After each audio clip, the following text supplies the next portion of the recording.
Salut à tous, j'espère que vous allez bien, c'est Romain et on se retrouve aujourd'hui sous cette canicule insupportable. Même le Hervé Matou en a marre, il fait 31 degrés à l'intérieur, un plein cagnard dehors, on a la peau moite, on est tout transpirant et bien sûr, on envie ceux qui ont des piscines, la clim ou qui sont en vacances, mais par-dessus le tout, on envie celui qui a été élu touriste de l'été. Et je vais vous dire qui c'est, il est actuellement dans un resto monégasque, à se la couler douce sous la clim. Il rédige ses meilleurs avis TripAdvisor sur toutes les pizzerias qu'il a testées depuis le début du mercato, à savoir depuis 51 jours quand même.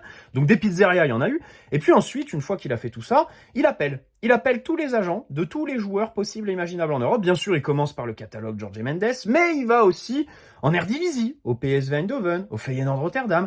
Il va aussi s'intéresser à des soi-disant cracks que la Juve ne veut plus, que la Juve a prêté à la Roma pendant 6 mois pour 7 titularisations. Alors tous ces joueurs-là, il va leur faire des offres contractuelles, il va leur proposer 50 contrats, parce qu'évidemment, il connaît pas les contrats de moins de 5 ans. Il va leur proposer un salaire et tout ça. Et puis derrière, il va les abandonner. Parce qu'il va mener aucune négociation avec leurs clubs respectifs. Voilà, donc on négocie avec les joueurs, mais on ne va pas vers leur club, on fait aucune offre de transfert en fait, tout simplement, à part sur les gros dossiers Désiré Doué, João Neves. Donc je vous ai résumé les journées, l'été, que passe le François Hollande du foot, puisqu'avec ses petites lunettes, il ressemble à notre ancien président, j'ai nommé évidemment Luis Campos. Et encore, je parlais des gros dossiers, mais Désiré Doué, ça a été récupéré par Nasser El-Khelaifi. Bref, après cette intro en trombe, vous avez compris qu'on va parler, encore une fois, de ce mercato d'un calme plat. Alors, il y a 10 jours, ça s'excitait un peu autour de Victor Osimhen, João Neves qui semblait se boucler, mais au final, 15 jours après, on en est au même point. En défense centrale, après l'échec Lini-Euro, on semblait motivé à vouloir faire quelqu'un d'autre, et au final, aujourd'hui, c'est zéro. Et donc, nous sommes le 31 juillet, on a bouclé 0 recrue sur le mois. Même le mois de juin, qui était déjà assez inédit en termes de calme, a été plus prolifique puisqu'on a enregistré Matvei Safonov, une recrue. Bref, installez-vous, c'est parti pour un nouveau point mercato, si on peut appeler ça comme ça. Avant que la vidéo commence, petit placement de produit pour le site ZoFoot qui vous propose des répliques non officielles mais d'excellente qualité de tous vos maillots préférés, beaucoup d'équipes représentées, sélection nationale aussi, avec des badges, écussons et flocages d'excellente qualité comme les coutures. Vous pouvez personnaliser tout ça au moment de votre commande avec 10% de réduction. N'hésitez pas à utiliser le code qui est dans la description, tout comme le lien vers la boutique et les détails de la promotion en cours. Vous avez un ou plusieurs maillot offert en fonction du montant de votre panier. Le maillot est à indiquer au moment du paiement dans la page de commentaires. Et pour la livraison, sachez qu'il vous faudra entre 15 jours et 3 semaines grand maximum pour recevoir votre commande. Voilà, merci à eux, c'est eux qui régalent. Alors, c'est vrai que j'y suis peut-être allé un peu fort avec Luis Campos en intro. Les gars, je m'en excuse, c'est pas pro du tout, puisque c'est moi qui ai mal préparé ma vidéo. Quand j'ai dit que le PSG a fait 0 recrue au mois de juillet, vous avez dû me prendre pour un fou, puisque tout simplement, c'est faux. Le club a officialisé un transfert il y a pas moins de 48 heures, et ça n'a échappé à personne, sauf moi. Tout le monde le sait. Ça a été répandu partout sur les réseaux sociaux. Bien sûr, je suis le seul qui a oublié ça pour mon intro. Vous voyez de qui je parle, bien sûr. C'est une exclusivité Loïc Tanzi qui a été confirmée par le club juste après. Allez, je cesse de faire durer le suspense. De toute façon, vous voyez tous ce à quoi je fais référence. Le changement de médecin. Luis Til Pérez est notre nouveau toubib, les gars. Patrick Flamand qui nous a rejoint l'année dernière, l'été dernier, en remplacement de notre historique Christophe Baudot, aura donc officié juste une petite saison sur le banc du PSG avec le staff de Luis Enrique, et donc il rejoint la clinique Aspetar de Doha. Donc bon, il reste dans le giron qatari bien sûr, parce que la clinique Aspetar, c'est là-bas par exemple qu'on a opéré Gabriel Moscardo pour son truc du pied qui était décelé à la visite médicale là en janvier. Et on sait aussi que sur ce Patrick Flamand, il y avait quelques interrogations des joueurs, notamment un article de l'équipe au printemps, avec l'entourage de Presnel Kimpembe qui s'en plaint, et certains autres joueurs qui visiblement n'étaient pas contents de son appréhension des durées de reprise en fait. Voilà.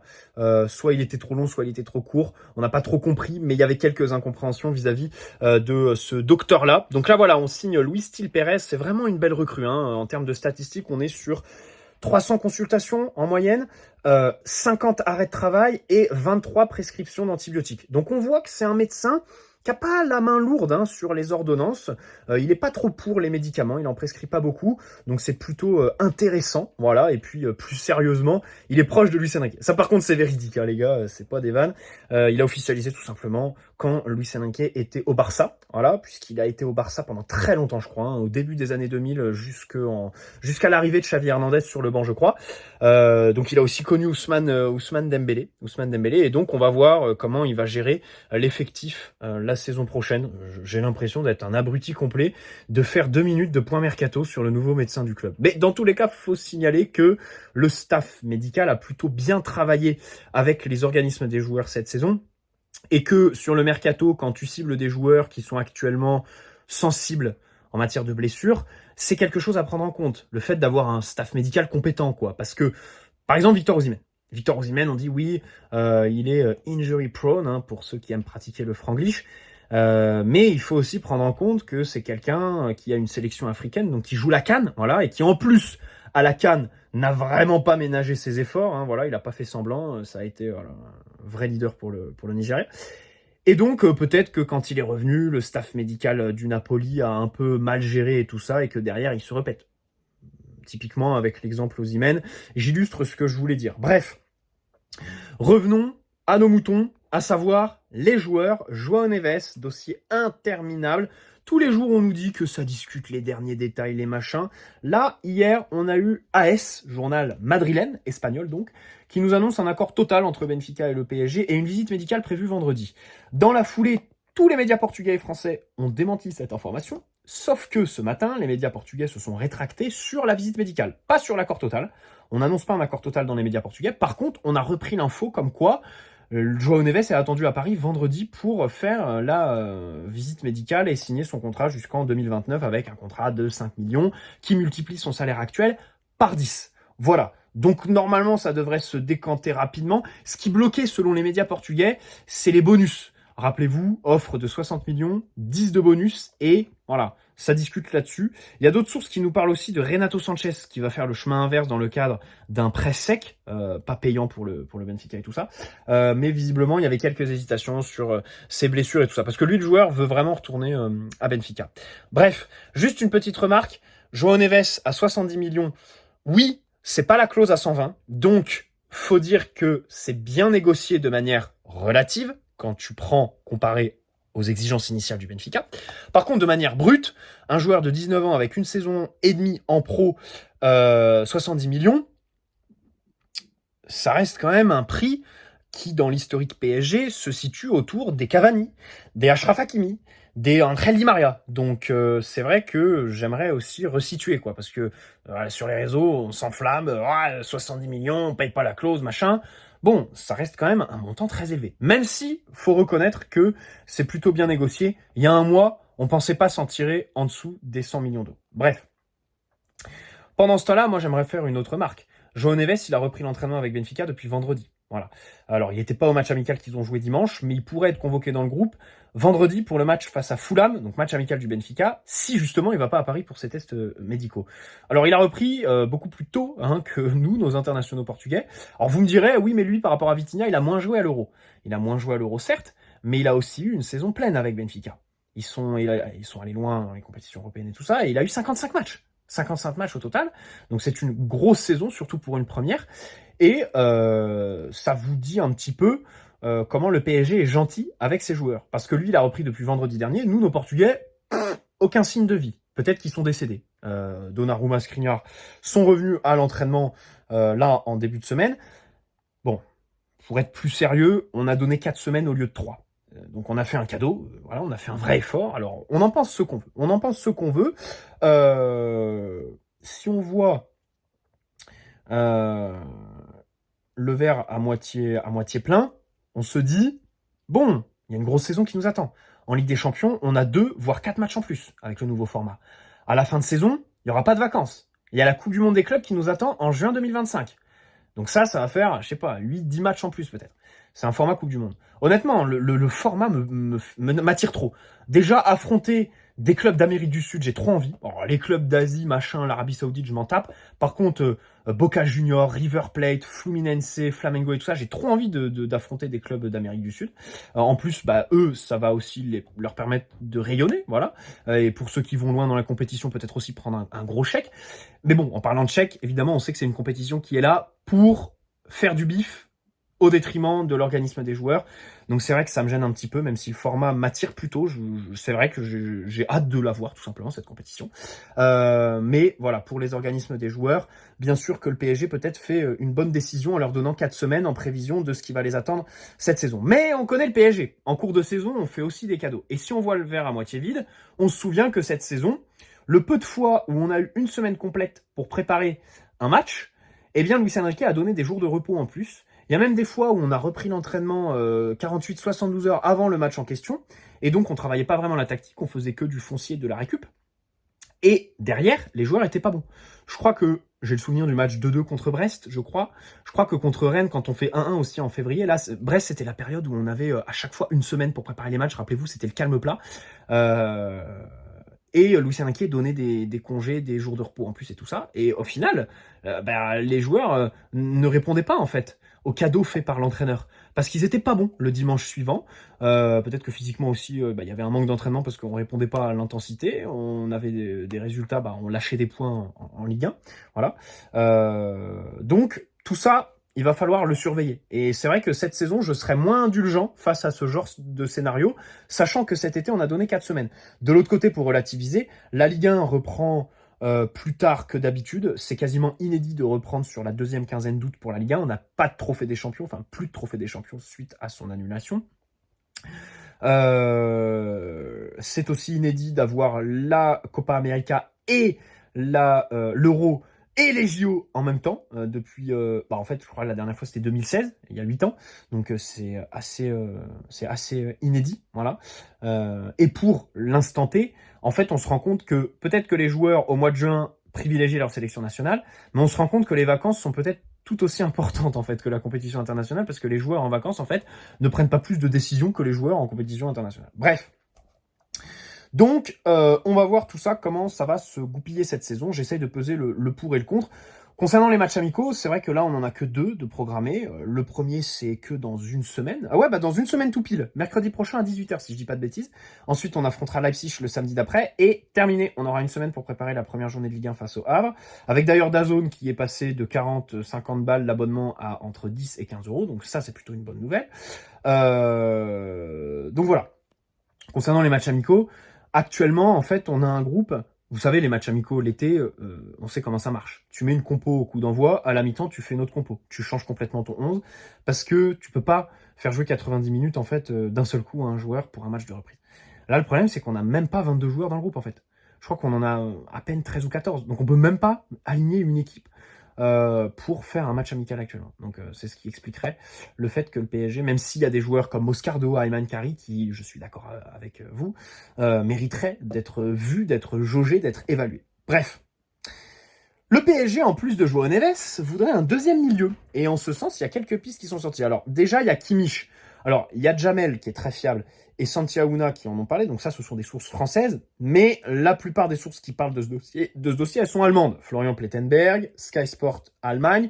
Et donc, ça accrédite une fameuse thèse qui est que le Bayern aujourd'hui est bloqué.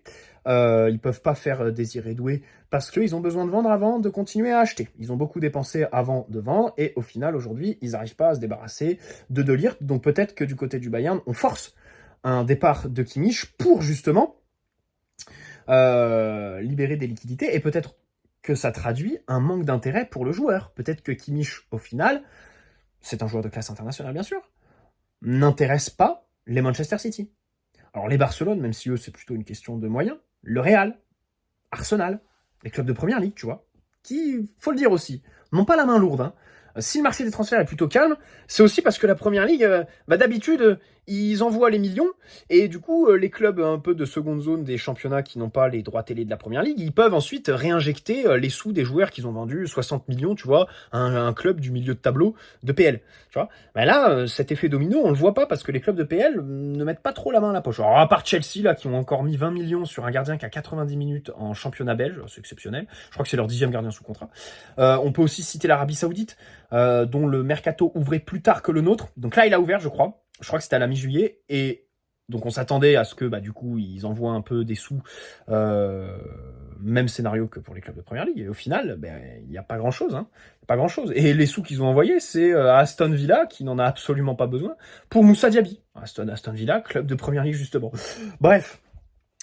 Donc, les clubs sont peu intéressés, visiblement, sur Joshua Kimmich. Moi, je pense qu'il y a une réalité sur le joueur, c'est que il n'a pas 15 000 prétendants. Et que s'il va pas au PSG cet été, je pense qu'il restera au Bayern, soit il prolonge en cours de saison, soit il partira libre en fin de saison prochaine. Et personnellement, si j'avais à donner mon avis, je pense que Kimmich restera au Bayern. Sera bavarois au 1er septembre.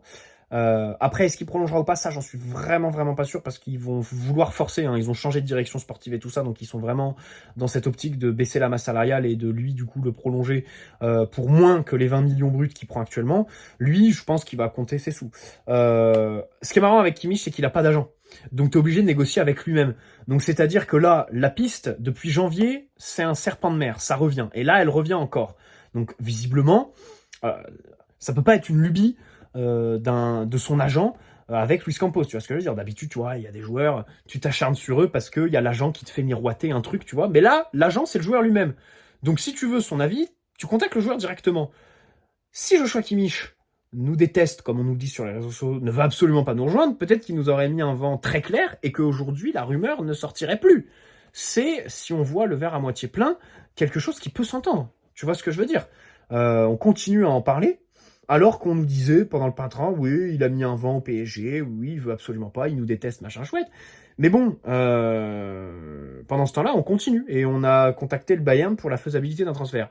S'il y a bien un club, comme je disais en intro, qui contacte les joueurs avant le club vendeur, c'est bien le PSG. C'est bien nous, Gertruida, le joueur de Feyenoord.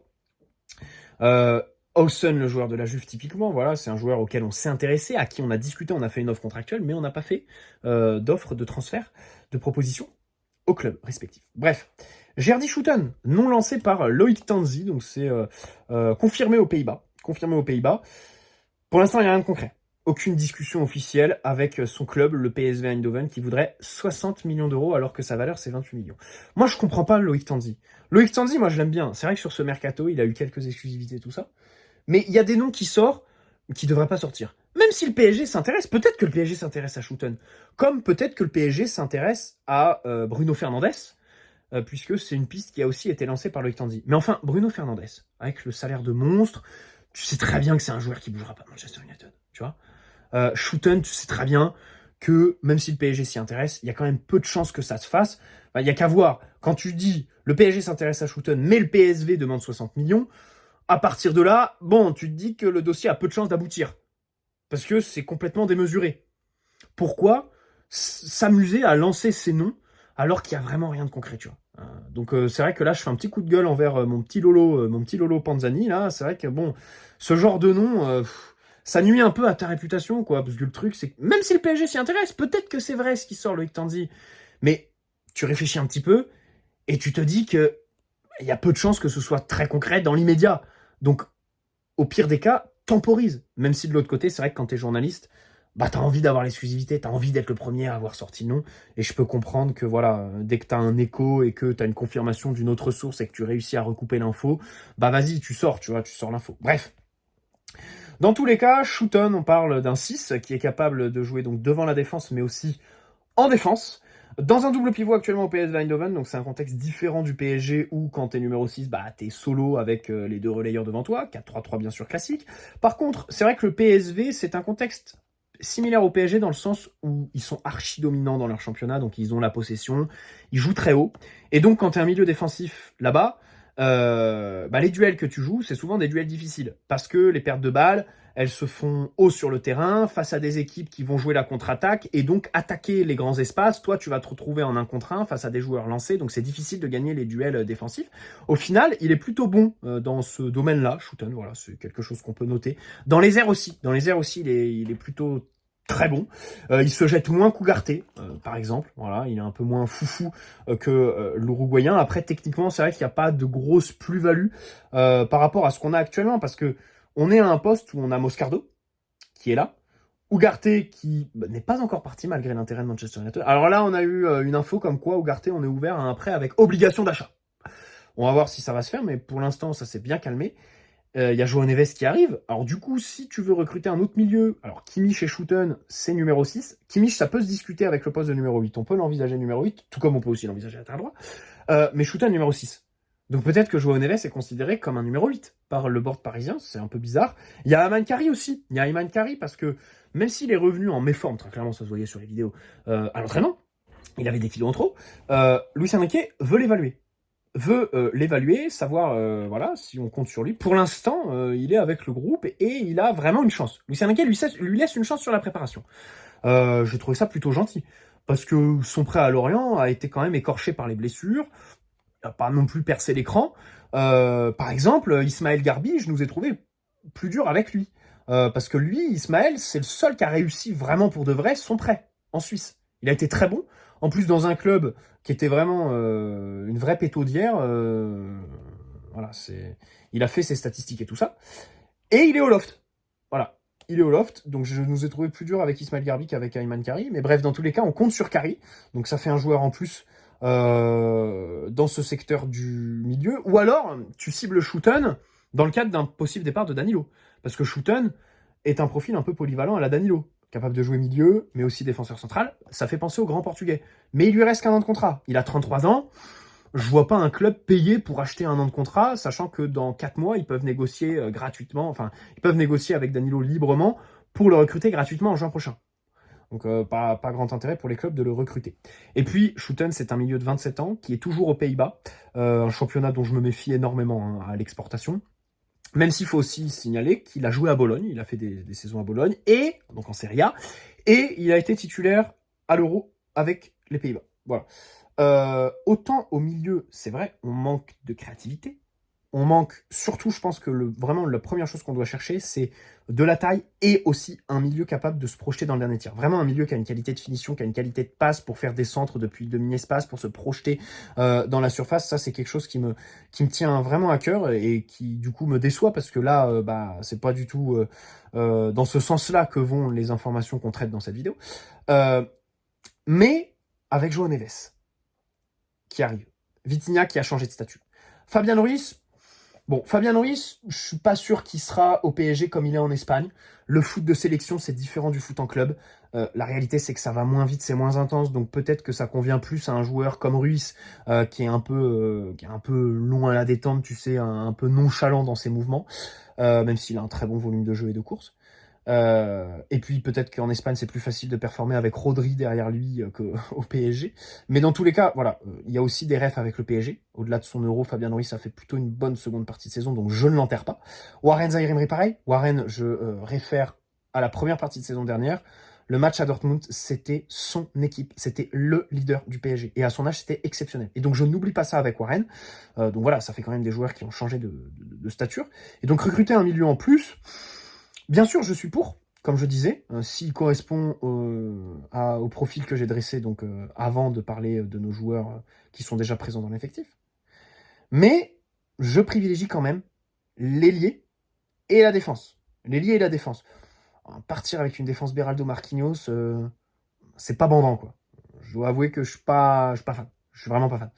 Donc voilà, dans l'ordre des priorités, c'est vrai que je vais plutôt sur le fameux ailier qu'on recherche éperdument, mais qui visiblement n'avance pas du tout, et le défenseur central. Le défenseur central, donc là, vraiment, c'est mort. Aujourd'hui, il y a eu un article, l'équipe, qui nous dit que on a laissé au second plan ce poste de défenseur pour se concentrer sur le milieu et l'ailier. Alors, Vara, c'est mort. Nico Williams, visiblement, il va aller ni au PSG ni à Barcelone, il va rester à Bilbao parce que San Mamés, leur stade, va accueillir la finale de la C3, l'Europa League qu'il joue justement l'année prochaine. Donc peut-être qu'il a envie de jouer une potentielle finale chez lui. Ça pourrait être exceptionnel. Quand on voit les images, quand ils ont remporté la Coupe du Roi cette année, on peut se dire qu'une Ligue Europa, un trophée européen, ça peut être vraiment dingue.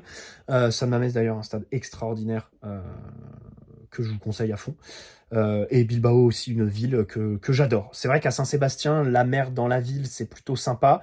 Bilbao, il n'y a pas la mer, mais c'est vraiment tout aussi exceptionnel, le côté culturel avec le Guggenheim et tout ça. Moi, Bilbao, pour vraiment bien connaître le Pays Basque, depuis 5 ans maintenant, je vous conseille, les gars, on est en période de tourisme, d'y aller, absolument. Voilà. Bilbao, vraiment, j'adore. Bilbao, j'adore. Bref. Donc voilà, il devrait y rester.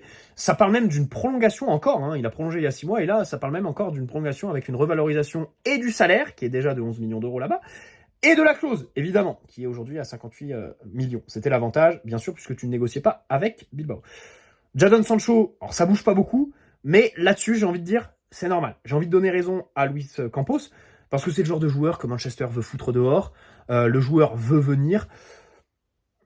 Voilà, il n'y a pas vraiment de concurrence sur le dossier, donc autant attendre la fin du mercato pour essayer de maximiser sur l'indemnité de transfert, payer le moins cher possible quand Manchester United vraiment seront vraiment sous la pression en fait du timing de la fin du mois d'août. Désiré Doué, toujours aucune nouvelle de l'offre de 60 millions d'abord, bonus inclus qu'on a fait à Rennes, on ne sait pas ce que le Stade Rennais en ont dit. Alors, d'un côté, il y a le PSG qui peut faire le joueur maintenant, de l'autre, il y a le Bayern qui doit vendre avant de le recruter. Donc là, ils font Mazraoui à Manchester United pour 15 millions, mais ça va pas suffire pour voilà, épurer les comptes, surtout que c'est pas non plus le plus gros salaire, Mazraoui, donc ça va pas suffire, même si ils vont le faire, c'est le transfert le plus avancé.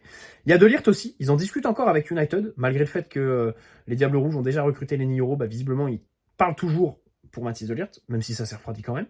Kimmich, du coup, comme je vous le disais, Kimmich, on pourrait se retrouver donc dans un jeu à 3. Si on recrute Kimmich, ça débloquerait les fonds pour le Bayern, et donc si Désiré Doué décide d'aller au Bayern, il raflerait la mise sur Désiré Doué. Ou alors tu peux essayer de jouer au poker, recruter Kimmich, t'assurer un accord avec Doué, et ensuite, boum, la mettre à l'envers et prendre les 2 joueurs au Bayern. Là, je m'enflamme complètement, les gars. Je suis là, vraiment, voilà. La dernière étape, c'était vraiment sortir mon sgeg. Là, clairement, c'était une enflammade totale. Imaginez qu'on prenne Désiré Doué et Kimmich au Bayern. Je sais pas ce qui m'a pris. Je suis sûrement sous le coup d'une insolation. Et donc, le dossier se temporise. Le dossier Désiré Doué, visiblement, il voudrait prendre sa décision après les JO, alors qu'on nous disait que ça allait être cette semaine. Donc il va falloir attendre soit la victoire finale, soit une élimination de l'équipe de France de Thierry Henry, qui va donc affronter l'Argentine à Bordeaux. Je sais même plus quand c'est, mais c'est à Bordeaux. Et donc, le dossier qui temporise, alors qu'il y a un club qui peut le faire maintenant et un autre qui doit attendre, évidemment que ça fait les affaires de celui qui doit attendre. Et celui qui doit attendre, c'est le Bayern. Donc bien sûr, là-dessus, je trouve qu'on est un peu baisé quand même. Là, c'est vrai que voilà, les dernières infos sur Désiré Doué sont pas très réjouissantes. Quand j'ai vu que ça temporisait, bon, je me suis dit, mais pourquoi? Nasser est sur le dossier, il a dû arroser au niveau du chéquier. Je ne vois pas pourquoi on temporiserait. Bref, bonne soirée à tous, n'hésitez pas à poser un like si cette vidéo vous a plu, vous abonner si ce n'est pas déjà fait. Et on se retrouve, écoutez, le plus vite possible. Moi, je ne demande que ça à faire des vidéos, mais j'ai pas non plus envie de parler de tout et n'importe quoi. Et puis surtout, il n'y a pas grand chose à dire, les gars. Allez, ciao, j'espère qu'elle vous aura plu. N'hésitez pas à poser un like si c'est le cas, vous abonner si ce n'est pas déjà fait. Ciao les amis.